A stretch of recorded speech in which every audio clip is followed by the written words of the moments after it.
ꯑꯗꯣ ꯑꯩꯗꯤ ꯅꯣꯏ ꯆꯦꯁꯤ ꯗꯥꯁꯂꯥꯏꯗ ꯌꯥꯝ ꯀꯣꯏꯍꯟꯅꯤꯡꯕꯅꯦ ꯍꯣꯏꯅꯦ ꯑꯗꯨꯅꯤꯅꯦ ꯈꯜꯂꯤꯁꯦ ꯅꯣꯏ ꯆꯦꯗꯣ ꯅꯣꯏꯅꯤꯅꯦꯅ ꯉꯥꯏꯍꯥꯛ ꯂꯩꯇꯅ ꯈꯠꯅꯕ ꯍꯧꯔꯤꯗꯣ ꯗꯥꯁꯂꯥꯏꯒꯤ ꯀꯣꯏꯅꯕ ꯍꯧꯈꯤꯕꯗ ꯈꯠꯅꯕ ꯍꯧꯔꯛꯑꯔꯣꯏꯗꯝꯅꯦꯃꯤ ꯑꯁ ꯃꯗꯨꯅꯤꯅꯦ ꯄꯥꯝꯃꯤꯁꯤꯁꯨ ꯑꯗꯨꯕꯨ ꯀꯃꯥꯏꯅ ꯏꯆꯦꯗ ꯍꯧꯗꯣꯛꯎꯅꯤ ꯅꯠꯇ꯭ꯔꯒ ꯅꯣꯏ ꯆꯦ ꯐꯣꯟ ꯅꯝꯕꯔꯗꯣ ꯄꯤꯔꯣ ꯑꯗꯨꯒꯅꯦ ꯗꯥꯁꯂꯥꯏꯗ ꯄꯤꯔꯒꯦ ꯑꯗꯨ ꯑꯣꯏꯇꯥꯔꯗꯤ ꯑꯣꯇꯣꯃꯦꯇꯤꯀꯦꯜꯂꯤ ꯃꯣꯏꯅꯤꯗꯣ ꯑꯗꯨꯝ ꯄꯥꯎ ꯐꯥꯎꯅꯖꯔꯅꯤ ꯑꯗꯨ ꯑꯣꯏꯔꯗꯤ ꯃꯣꯏ ꯋꯥꯔꯤꯁꯤꯗ ꯑꯩꯈꯣꯏꯁꯨ ꯌꯥꯎꯁꯤꯟꯗ꯭ꯔꯦꯗꯅ ꯑꯗꯨꯃꯥꯏꯅ ꯇꯧꯕꯁꯨ ꯌꯥꯏ ꯑꯗꯨꯗ ꯑꯩꯈꯣꯏ ꯆꯦꯒꯤ ꯃꯆꯤꯡ ꯃꯁꯣꯟ ꯃꯇꯥꯁꯤꯗ ꯂꯟꯖꯥꯎ ꯑꯃꯗꯤ ꯁꯣꯏꯔꯣꯏ ꯑꯩꯈꯣꯏ ꯆꯦꯗꯤ ꯌꯥꯝ ꯑꯣꯔꯊꯣꯗꯣꯛꯁ ꯑꯣꯏꯒꯜꯂꯤ ꯐꯣꯟ ꯅꯝꯕꯔ ꯄꯤꯅꯔꯒ ꯋꯥꯆꯦꯞ ꯃꯦꯁꯦꯖꯇ ꯄꯥꯎ ꯐꯥꯎꯅꯍꯜꯂꯁꯨ ꯃꯥꯅ ꯗꯥꯁꯂꯥꯏꯗ ꯊꯤꯅ ꯆꯩꯔꯗꯤ ꯀꯝꯗꯧꯕ ꯑꯗꯨꯁꯨ ꯑꯩ ꯌꯥꯅꯤ ꯐꯤꯜꯝ ꯍꯧꯗ꯭ꯔꯤꯉꯩ ꯗ ꯑꯦꯟ ꯍꯥꯟꯅ ꯊꯥꯈꯤꯕꯅ ꯍꯥꯜꯂꯅꯤ ꯑꯁ ꯑꯩꯈꯣꯏ ꯆꯦꯁꯤꯅ ꯃꯤ ꯈ꯭ꯋꯥꯏꯗꯒꯤ ꯈꯔ ꯇꯣꯞ ꯇꯣꯞꯄꯁꯤꯅ ꯑꯩꯅ ꯀꯥ ꯍꯦꯟꯅ ꯈꯨꯃꯥꯡ ꯆꯥꯎꯁꯤꯟꯕꯁꯨ ꯉꯝꯗꯦꯕ ꯀꯩꯒꯨꯝꯕ ꯌꯥꯝ ꯁꯤꯔꯤꯌꯁ ꯇꯥꯅ ꯑꯩꯅ ꯍꯥꯏꯔꯨꯔꯒ ꯐꯥꯒꯤ ꯑꯣꯏꯔꯝꯃꯗꯤ ꯀꯝꯗꯧꯅꯤ ꯐꯥꯒꯤ ꯁꯨꯡꯅ ꯅꯠꯇꯦꯃꯤ ꯑꯩꯈꯣꯏꯗ ꯔꯣꯅꯥꯜꯒ ꯗꯥꯁꯂꯥꯏ ꯉꯥꯟꯕꯒ ꯋꯥꯔꯤ ꯁꯥꯟꯅꯕꯗ ꯑꯩ ꯇꯥꯔꯕꯅꯤ ꯗꯥꯁꯂꯥꯏꯅꯁꯨ ꯑꯩꯉꯣꯟꯗ ꯅꯣꯏ ꯆꯦꯒꯤ ꯃꯔꯝꯗ ꯌꯥꯝ ꯇꯣꯏꯅ ꯍꯪꯉꯤ ꯅꯪꯒꯤꯁꯦ ꯁꯦꯡꯗꯤ ꯁꯦꯡꯉꯦꯀꯣ 100% ꯁꯦꯡꯉꯕꯅꯤ ꯁꯨꯃꯥꯏꯅ ꯇꯧꯔꯒꯦ ꯑꯩ ꯆꯦꯗꯗꯤ ꯗꯥꯏꯔꯦꯛ ꯍꯧꯗꯣꯛꯑꯔꯣꯏꯒꯦ ꯏꯃꯥꯗ ꯑꯣꯏꯅ ꯍꯧꯗꯣꯛꯍꯜꯂꯒꯦ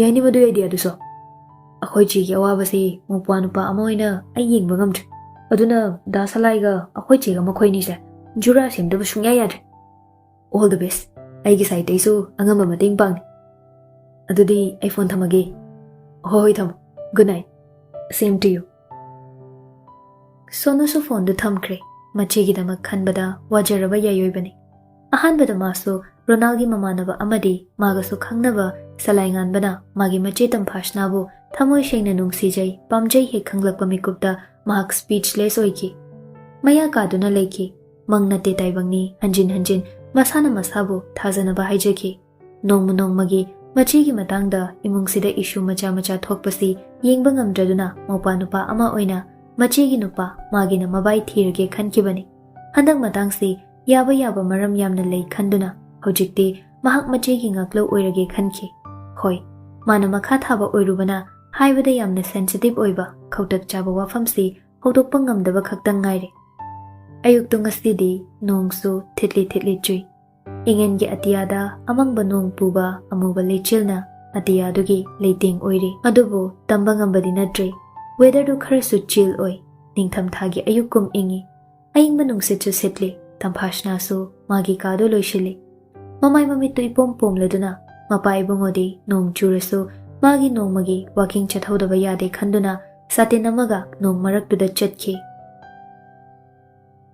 ꯃꯣꯏ ꯁꯝꯈ꯭ꯌꯥ ꯏꯀꯥꯏꯊꯕꯤ ꯁꯤꯡꯖꯨ ꯆꯥꯁꯤ ꯏꯀꯥꯏꯊꯕꯤꯗꯣ ꯈꯔ ꯂꯩꯕꯤꯔꯣꯀꯣ ꯒꯦꯠ ꯃꯄꯥꯗꯨꯗꯒꯤ ꯂꯥꯎꯔꯛꯏ ꯍꯣꯏ ꯑꯃꯁꯨ ꯋꯥꯠꯂꯤꯌꯦ ꯗꯁꯇꯀꯨꯁꯇꯁꯨ ꯂꯩꯕꯤꯔꯣꯕ ꯆꯠꯂꯝꯗꯥꯏꯒꯤ ꯅꯪꯒꯤ ꯄꯥꯈꯣꯟꯁꯤ ꯇꯣꯛꯇꯦꯅꯦ ꯍꯥ ꯄꯥꯈꯣꯟ ꯁꯤꯖꯕ ꯅꯠꯇꯤꯌꯦ ꯍꯣꯏꯗ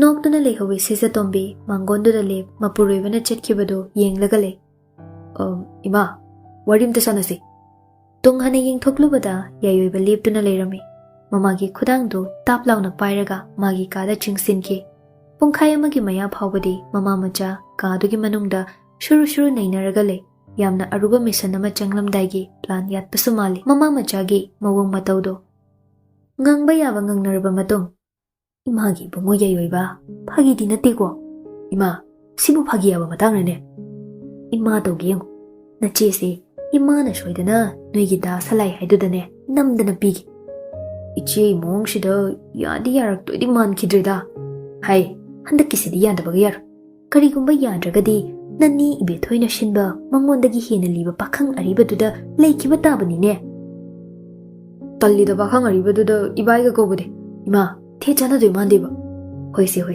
ꯌꯥꯝ ꯈꯟꯖꯤꯜꯂꯨꯔꯅꯨ ꯏꯃꯥꯅ ꯐꯅꯕ ꯂꯣꯏꯅ ꯁꯤꯟꯒꯦꯀꯣ ꯃꯃꯥꯒꯤ ꯋꯥꯗꯨ ꯇꯥꯕꯗ ꯌꯥꯝ ꯊꯤꯅ ꯍꯥꯏꯅꯤꯡꯉꯥꯏ ꯂꯩꯇꯅ ꯅꯨꯡꯉꯥꯏꯕ ꯍꯥꯏꯕꯗꯨ ꯑꯣꯏꯔꯦ ꯃꯆꯦꯒꯤꯗꯃꯛ ꯋꯥꯖꯔꯛꯂꯕ ꯌꯥꯏꯑꯣꯏꯕꯗꯣ ꯏꯃꯥ ꯑꯩꯈꯣꯏ ꯆꯥ ꯂꯣꯟꯗ꯭ꯔꯤꯕꯣ ꯌꯥꯏꯑꯣꯏꯕ ꯑꯃꯗꯤ ꯁꯤꯖꯇꯣꯝꯕꯤꯅ ꯈꯪꯍꯧꯗꯅ ꯀꯧꯔꯛꯄꯗꯨꯗ ꯈꯪꯄ꯭ꯔꯦꯛ ꯈꯪꯉꯤ ꯃꯃꯥ ꯃꯆꯥꯅ ꯁꯥꯟꯅꯈꯤꯕ ꯋꯥꯔꯤꯗꯨ ꯇꯥꯔꯝꯒꯗ꯭ꯔꯥ ꯍꯥꯏꯕꯒꯤ ꯋꯥꯔꯤ ꯅꯨꯡꯉꯥꯏꯔꯤꯉꯩ ꯇꯝꯐꯥꯁꯅꯥ ꯆꯪꯂꯛꯄꯒ ꯈꯪꯍꯧꯗ꯭ꯔꯦ ꯂꯣꯟꯗ꯭ꯔꯤꯌꯦ ꯀꯩꯗꯧꯔꯤꯕ ꯍꯧꯖꯤꯛ ꯐꯥꯎꯕ ꯑꯣ ꯅꯧꯄ꯭ꯋꯥꯒꯤꯅꯦ ꯃꯐꯤꯒ ꯁꯨꯒꯦ ꯇꯧꯔꯝꯕꯅꯤ ꯏꯁ ꯅꯨꯡꯗꯥꯁꯤꯗ ꯁꯨꯗꯣꯏꯕ ꯊꯕꯛ ꯐꯔꯤꯅꯦ ꯍꯥꯏꯗꯨꯅ ꯃꯇꯥꯡ ꯏꯆꯥ ꯍꯦꯛ ꯆꯥꯗꯈꯩ ꯑꯗꯨ ꯑꯣꯏꯔꯒꯅ ꯁꯨꯔꯔꯣꯏ ꯏꯃꯥꯁꯨ ꯈꯪꯉꯤꯕꯅꯤ ꯑꯩꯅ ꯂꯣꯟꯕ ꯆꯥꯕꯨꯗꯤ ꯏꯃꯥꯒꯤ ꯈꯨꯠꯅ ꯂꯣꯟꯕ ꯆꯥꯅ ꯍꯦꯟꯅ ꯍꯥꯎꯋꯦꯗꯣ ꯈꯪꯂꯃꯛꯇꯗ ꯂꯣꯟꯕꯤꯗꯦꯕ ꯍꯩ ꯅꯪꯁꯨꯅꯦ ꯆꯥ ꯑꯍꯥꯎꯕꯗꯣ ꯊꯛꯅꯤꯡꯉꯗꯤ ꯀꯃꯥꯏꯅ ꯂꯣꯜꯂꯤ ꯌꯦꯡꯁꯤꯟꯕ ꯌꯥꯏꯅꯦ ꯍꯌꯦꯡꯋꯥꯏ ꯅꯌꯨꯝ ꯄꯥꯜꯂꯒ ꯅꯃꯥ ꯑꯩꯕꯨ ꯆꯥ ꯂꯣꯟꯅꯕ ꯑꯎꯟꯄꯣꯠ ꯃꯔꯛꯇꯨꯗ ꯍꯥꯞꯀꯦ ꯍꯥꯏꯔꯤꯔꯣ ꯅꯪꯕꯣ ꯑꯁ ꯇꯣꯛꯑꯣ ꯌꯥꯔꯦ ꯏꯃꯥ ꯋꯥ ꯃꯈꯥ ꯇꯥꯔꯛꯑꯅꯨ ꯏꯃꯥꯒ ꯏꯕꯥꯅꯤ ꯑꯣꯟꯁꯤꯟꯅꯕꯁꯦ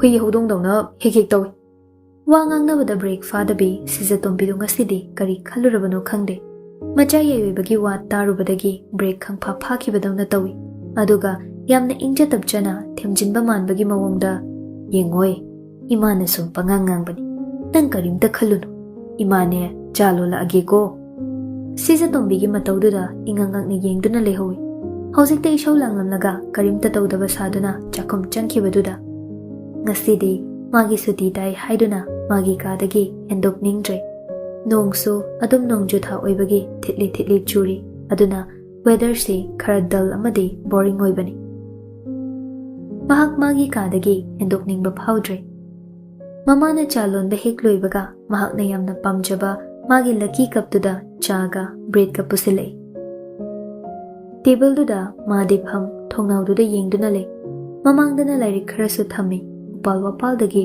ꯆꯨꯝꯊꯔꯛꯂꯤꯕ ꯅꯣꯡꯂꯤꯛꯁꯤꯡꯗꯨ ꯌꯦꯡꯉꯤ ꯆꯤꯡꯁꯤꯜꯂꯒ ꯇꯥꯅꯕ ꯑꯃꯨꯛꯁꯨ ꯍꯣꯠꯅꯩ ꯅꯣꯡꯂꯤꯛꯁꯤꯡꯗꯨꯒꯤ ꯃꯈꯣꯜ ꯑꯁꯪꯕ ꯃꯆꯨꯅ ꯄꯣꯡꯖꯕ ꯃꯇꯝꯅꯤ ꯅꯣꯡꯖꯨ ꯊꯥ ꯎꯄꯥꯜ ꯋꯥꯄꯥꯜꯅ ꯐꯤꯖꯣꯜ ꯍꯣꯡꯕ ꯊꯥ ꯅꯣꯡꯖꯨ ꯄꯟꯊꯥꯅꯤ ꯍꯥꯏꯕꯗ ꯍꯥꯏꯃꯟꯕ ꯊꯣꯛꯇ꯭ꯔꯦ ꯁꯦ ꯆꯥꯁꯦ ꯁꯤꯗ ꯂꯩꯔꯦꯁꯦ ꯑꯍꯣꯏ ꯏꯃꯥ ꯇꯦꯕꯜꯁꯤꯗ ꯁꯨꯝ ꯊꯝꯕꯤꯔꯝꯃꯣ ꯍꯩ ꯁꯥꯔꯤꯉꯩꯗ ꯊꯛꯎꯀꯣ ꯑꯗꯣ ꯉꯁꯤꯗꯤ ꯏꯆꯥꯒꯤ ꯁꯨꯇꯤꯅꯤ ꯀꯔꯤ ꯏꯟꯁꯥꯡ ꯆꯥꯁꯤꯒꯦ ꯑꯩꯒꯤꯗꯤ ꯏꯃꯥ ꯍꯣꯏ ꯄꯥꯕꯨꯡ ꯍꯣꯏꯅ ꯄꯥꯝꯕꯗꯣ ꯑꯗꯨꯝ ꯏꯌꯥ ꯌꯥꯏꯗ ꯍꯣꯏ ꯅꯄꯥꯕꯨꯡ ꯍꯜꯂꯛꯑꯒ ꯍꯦꯛ ꯊꯣꯡꯉꯒꯦ ꯑꯗꯨꯗꯤ ꯁꯤꯖꯇꯣꯝꯕꯤꯗꯣ ꯃꯆꯥꯒꯤ ꯀꯥꯗꯒꯤ ꯈꯣꯡ ꯊꯥꯡꯗꯣꯛꯀꯦ ꯇꯧꯏ ꯑꯗꯨꯕꯨ ꯄꯥꯛ ꯍꯦꯛ ꯊꯥꯡꯗꯣꯛꯇꯦ ꯃꯆꯥꯒꯤ ꯀꯥꯗꯨꯗ ꯁꯨꯔꯨ ꯁꯨꯔꯨ ꯅꯩꯁꯤꯜꯂꯒ ꯂꯩ ꯀꯔꯤꯒꯨꯝꯕ ꯋꯥꯐꯝ ꯑꯃ ꯃꯆꯥꯅꯨꯄꯤꯒꯤ ꯃꯐꯝꯗ ꯍꯧꯗꯣꯛꯅꯤꯡꯕꯒꯤ ꯃꯑꯣꯡꯗꯧꯅ ꯇꯧꯏ ꯃꯆꯥꯒꯤ ꯐꯃꯨꯡ ꯐꯥꯅꯨꯡꯗꯨ ꯑꯃꯨꯛ ꯁꯦꯝꯖꯤꯜꯂꯤ ꯂꯨꯅ ꯅꯥꯟꯅ ꯊꯝꯂꯕꯃꯛꯇꯗ ꯗ꯭ꯔꯦꯁꯤꯡ ꯃꯤꯔꯔ ꯑꯃꯗꯤ ꯎꯄꯨꯒꯤ ꯃꯃꯥꯏꯁꯤꯡꯗꯨ ꯐꯤ ꯑꯃ ꯄꯥꯏ ꯇꯩꯊꯣꯛ ꯅꯥꯟꯊꯣꯛꯏ ꯎꯐꯨꯜ ꯃꯔꯤꯛ ꯑꯃ ꯐꯥꯎ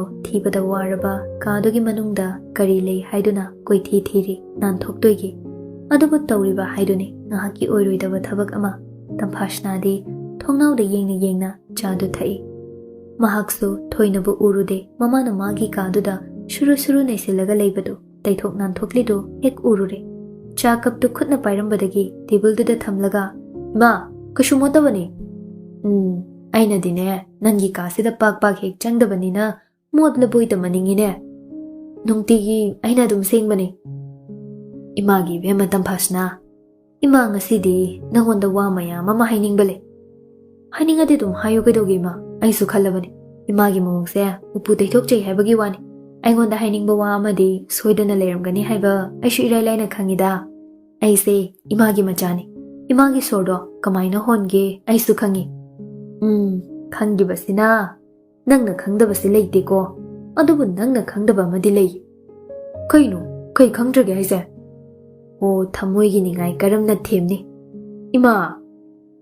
ꯏꯃꯥ ꯍꯥꯏꯕ ꯋꯥꯗꯒꯤ ꯃꯈꯥ ꯇꯥꯕ ꯉꯝꯖꯗꯦ ꯃꯆꯥꯒꯤ ꯃꯅꯥꯛꯇ ꯆꯪꯁꯤꯜꯂꯛꯏ ꯑꯗꯨꯒ ꯃꯀꯣꯛꯇꯨꯗ ꯅꯨꯡꯁꯤꯅ ꯅꯥꯟꯊꯩ ꯗ꯭ꯔꯦꯁꯤꯡ ꯃꯤꯔꯔꯒꯤ ꯃꯥꯡꯗ ꯊꯝꯂꯤꯕ ꯁꯝꯆꯦꯠꯇꯨ ꯄꯥꯏ ꯃꯆꯥꯒꯤ ꯃꯁꯝꯗꯨ ꯍꯥꯠꯄꯤꯔꯝꯃꯤ ꯑꯗꯨꯒ ꯌꯦꯡꯉꯣꯏ ꯃꯃꯥ ꯍꯥꯏꯕꯁꯤ ꯃꯆꯥꯅꯨꯄꯤ ꯑꯣꯏꯕꯤꯒꯤ ꯃꯃꯥꯟꯅꯕꯤꯅꯤ ꯑꯔꯨꯕ ꯋꯥ ꯑꯃ ꯇꯥꯟꯅꯔꯝꯗꯥꯏꯗ ꯃꯃꯥꯗ ꯍꯥꯏꯒꯗꯕꯅꯤ ꯅꯪꯅ ꯂꯩꯁꯥꯕꯤ ꯐꯥꯔꯛꯇꯨꯅ ꯇꯥꯏꯕꯪꯄꯥꯟꯒꯤ ꯑꯋꯥ ꯅꯨꯡꯉꯥꯏ ꯃꯁꯛ ꯈꯪꯉꯁꯨꯅꯦ ꯁꯪꯒ ꯃꯌꯥꯝ ꯑꯃ ꯇꯤꯟꯅꯔꯨꯔꯁꯨ ꯂꯨꯗ ꯂꯨꯁꯤꯜꯂꯛꯂꯕ ꯋꯥꯗꯤ ꯏꯃꯥꯒ ꯇꯥꯟꯅꯒꯗꯕꯅꯤꯅꯦ ꯑꯩꯕꯨ ꯀꯔꯝꯕ ꯅꯨꯃꯤꯠ ꯊꯥꯗ ꯋꯥ ꯂꯣꯠꯄ ꯌꯥꯎꯔꯒꯦꯅꯦ ꯑꯗꯨꯒꯤꯗꯤ ꯏꯆꯥꯅ ꯉꯁꯤ ꯐꯥꯎꯕꯗ ꯂꯣꯠꯇꯦꯗ ꯏꯃꯥ ꯅꯪꯒꯤ ꯉꯁꯤꯒꯤ ꯋꯥꯁꯤ ꯋꯥ ꯑꯃ ꯐꯨꯝꯗꯨꯅ ꯆꯠꯂꯤ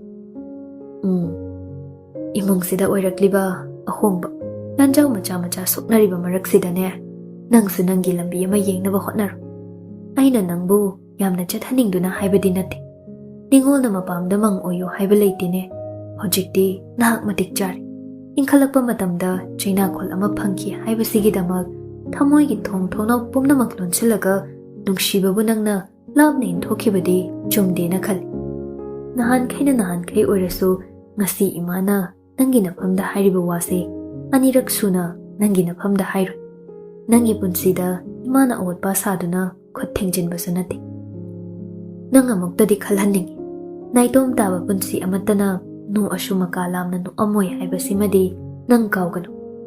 Wahai si hairam laga tumin thoki samjet tusu anagi mafamda thanami.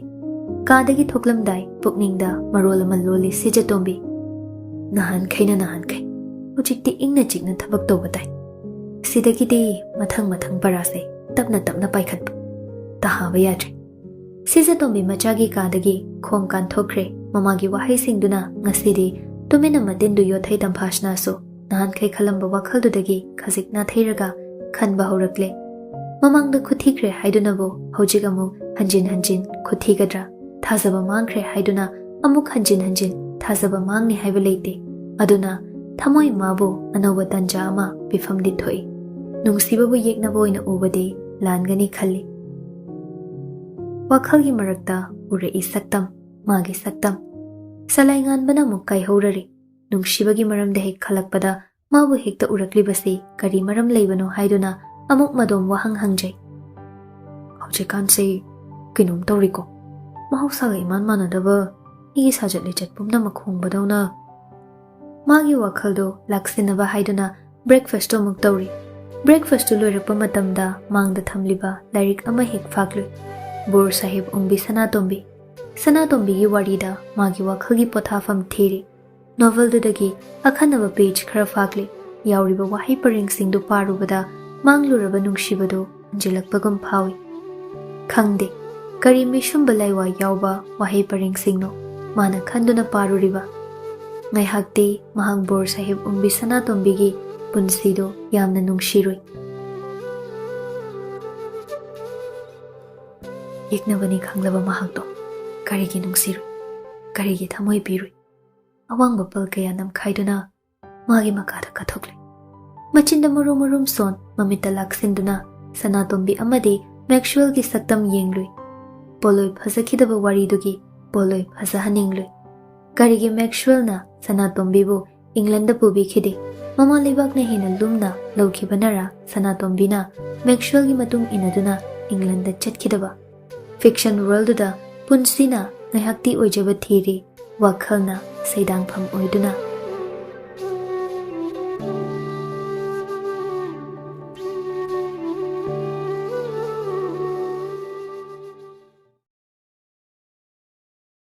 After 1 month, tha amagi matung, salaingan bagi project launch toba numitni.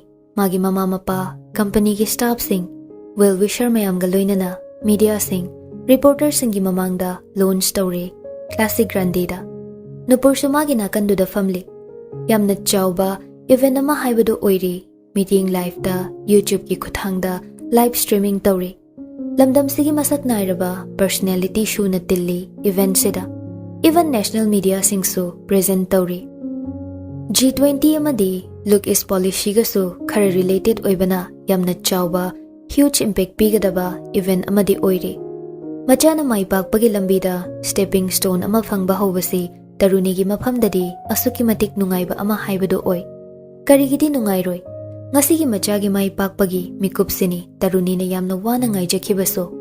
Mamangda thokiba accident duda mahak asuki matik awaba oiki chin thoknadi hairude haibabo natanataba wakhal mayam ama khanke kariguma machana soinaiba punsi da lenkhiduna miga mimana daba punsi ama lenkhiba taradi kamdauba masita khanbada taruni laiman oiki adubu ngasidi mahakna khaluriba singsigi tayonnabada machana miyam lakta mikok thongba misak ama oirakpa ngambasigi khalubada asuki matik nungai event hek loibaga taruni amadi malem nganba mayumda halakle.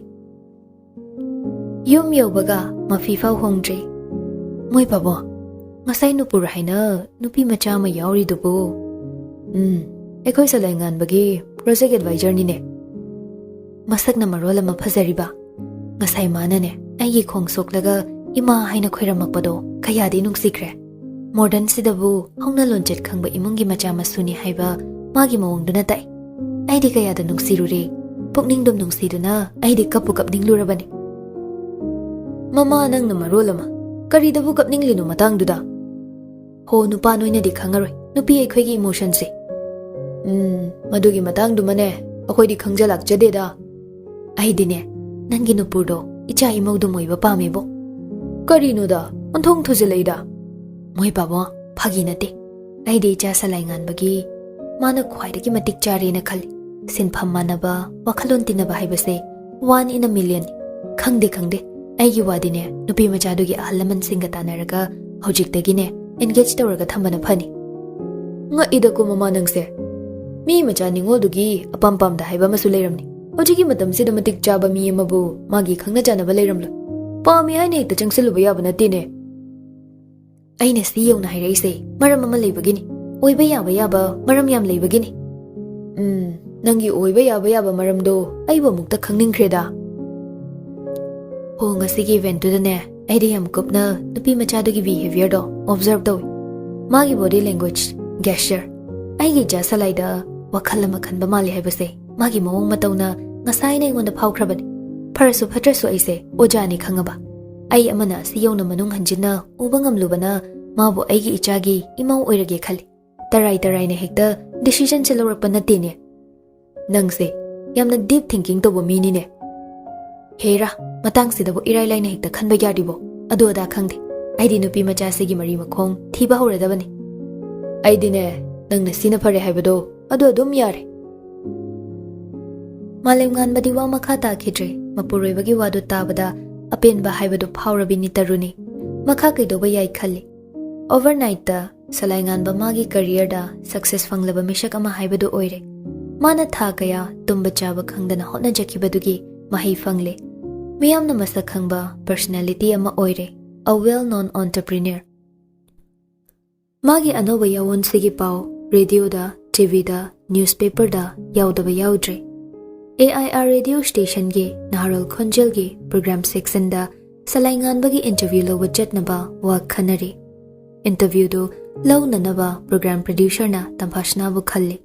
Spot mafam da magi helper oinaba Nilima amadi recording engineer Bobby amadi Nikhil aduga van driver Sushil ga oina appoint tawre. AIR Imphal gi logo thetpa van duda makhoi singdo channa ba phame. Van manung duda Nilima amadi Tampashna khadang nomle. Overnight success oiraba misak amabu interview lo harisibo aidi sathina nga Nilima. Hainaba malai Yoti saringai de yeho. Kayamuk yam name pek lebuzano. Haima, nan kem da khangdribo. Imphal City gi maru oiba lambi gi median ayamba pungsang sangi. Dustbin mafam chana thame. Achapot makum ta takhidre. Ngarang tasu magi achoba irikso gi project ama launch story. Traffic volume hanthanaba, noise pollution control dongnaba, diesel auto pumnamak irikso da convert tawri. Nangbu ipawgam ta tadrabo. Ngarang nahan ay isa nungai di na pamungdagi hindok tabi ay na karay di dadoy no. Yay hebe manangso. Asum na wari sana lakpa na Wangthoy Group of Foundation yawkiba khanghaude. Hana dagi interview law ni haiduna mangjaw na pau pikiba na salay nganbadi ready dele. Pung tara khare helakpa aduwaidani magi Kevin duda ngasidi falamata shudana interview da kari hangakpa yaba haiduna well prepared tawduna le. AIR Imphal dagi staff sing thunglari hik tabaga mentally physically hena prepare tawi. Asomna prepare tawri ngai magi personal assistant Rakesh changlei. Excuse me sir. Kailere. AIR Imphal dagi staff sing do thunglari. Changhanjaro haibra. Changhalo yar. Rakesh ne hik thokhibaga magi kaduda Tampashna na mang tharaga atai maga loinarakpa singduna tung thanglaga changai.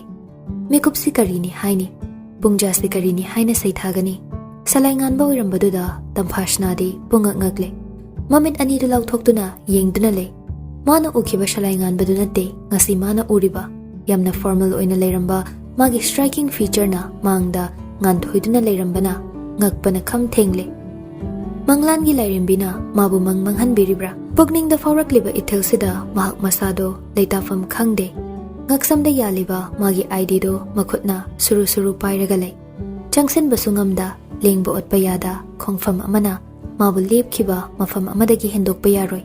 Masina thamoi amagi paukhum pikhidabagi cheirakni khango haibagi matagom. Jagat lai oina ukhiba mangonda laknakhiba karimnaba manba mataw gate lumamba walna kanda leplamba huishen khonglakpa ngasidi mathang manaw naina magi mawong mataw urakle. Adubo ꯍꯧꯖꯤꯛ ꯑꯣꯏꯔꯤꯕ ꯃꯥꯒꯤ ꯐꯤꯕꯝꯁꯤꯒꯗꯤ ꯀꯌꯥꯗ ꯈꯦꯠꯅꯔꯤꯕ ꯃꯁꯤꯕꯨ ꯃꯪꯂꯥ ꯇꯥꯏꯕꯪꯈꯛ ꯑꯣꯏꯕ ꯌꯥꯔꯣꯏ ꯑꯣꯏꯔꯦꯅ ꯈꯜꯂꯁꯨ ꯃꯁꯤꯕꯨ ꯑꯣꯏꯊꯣꯛꯀꯗ꯭ꯔꯅꯤ ꯃꯇꯝꯁꯤꯒꯤ ꯊꯧꯗꯣꯛ ꯋꯥꯊꯣꯛ ꯏ ꯄꯥꯎ ꯑꯌꯥꯝꯕ ꯑꯞꯗꯦꯠ ꯑꯣꯏꯒꯟꯕꯤ ꯃꯍꯥꯛꯅ ꯉꯁꯤ ꯏꯟꯇꯔꯚ꯭ꯌꯨ ꯂꯧꯒꯅꯤ ꯂꯥꯛꯂꯤꯕ ꯃꯤꯁꯛꯁꯤꯒꯤ ꯃꯔꯝꯗ ꯀꯔꯤꯝꯇ ꯅꯣꯂꯦꯖ ꯃꯆꯦꯠ ꯑꯃꯠꯇ ꯐꯥꯎ ꯂꯩꯔꯝꯗꯕꯁꯤꯕꯨ ꯀꯔꯤꯒꯤꯅꯣ ꯃꯥꯒꯤ ꯁꯣꯁꯤꯌꯦꯜ ꯃꯤꯗꯤꯌꯥ ꯐꯤꯗꯇ ꯁꯂꯥꯏ ꯉꯥꯟꯕꯒꯤ ꯃꯔꯝꯗ ꯈꯖꯤꯛꯇ ꯐꯥꯎꯕ ꯁꯃꯤꯟ ꯐꯪꯂꯝꯗꯕꯁꯤꯒꯤ ꯈꯜꯂꯨꯕꯗ ꯉꯛꯄꯅ ꯈꯝ ꯊꯦꯡꯂꯦ ꯃꯤꯆꯥꯅꯕ ꯉꯝꯖꯗꯦ ꯁꯂꯥꯏ ꯉꯥꯟꯕꯒ ꯏꯟꯇꯔꯚ꯭ꯌꯨ ꯂꯧꯅꯕ ꯃꯥꯏꯛ ꯑꯃꯗꯤ ꯁꯥꯎꯟड ꯔꯦꯀꯣꯔꯗꯤꯡꯒꯤ ꯃꯆꯥꯛꯁꯤꯡ ꯂꯣꯏꯅ ꯑꯔꯦꯟꯖ ꯇꯧꯕ ꯂꯣꯏꯔꯛꯂꯦ ꯑꯔꯦꯟꯖꯃꯦꯟꯗꯨꯅ ꯃꯄꯨꯡ ꯍꯦꯛ ꯐꯥꯈꯤꯕꯒ ꯁꯂꯥꯏ ꯉꯥꯟꯕꯒ ꯇꯝꯐꯥꯁꯅꯥꯒ ꯏꯟꯇꯔꯚ꯭ꯌꯨ ꯍꯧꯔꯝꯗꯥꯏ ꯃꯥꯏ ꯑꯣꯟꯁꯤꯟꯅꯗꯨꯅ ꯐꯝꯃꯤꯟꯅꯩ ꯉꯁꯥꯏ ꯃꯤꯆꯥꯅꯕ ꯉꯝꯗꯅ ꯃꯤꯠꯅ ꯊꯩꯗꯣꯛꯅꯕ ꯍꯣꯠꯅꯕ ꯑꯗꯨꯒ ꯍꯧꯖꯤꯛꯅ ꯆꯦꯟꯐꯝꯁꯨ ꯂꯩꯇ꯭ꯔꯕ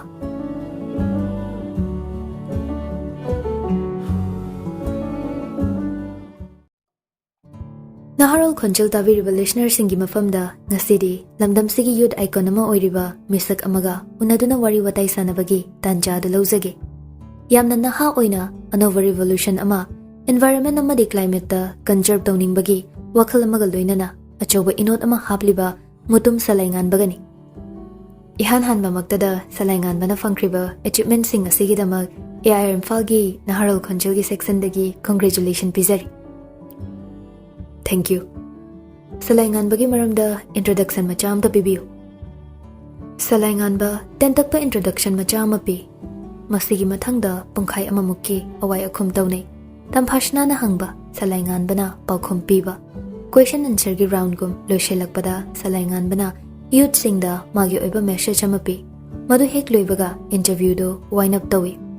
Interview do loibada ne hektai Tamphashna uncomfortable oi haisira natraga comfortable oi haisira ngasigi mikupto mahak masadu kainomani phawkhiba haifam khangdaba tofam khangdaba mabu nungshi pami haiduna propose tawrakliba nupa amabu interview loba masidabu karigi ngakloi ngakfam thoi interview do loba loiraba matung Salai Nganbana makhoibu refreshment macha ama magi site tagi pirei madu hek loibaga adum station da halle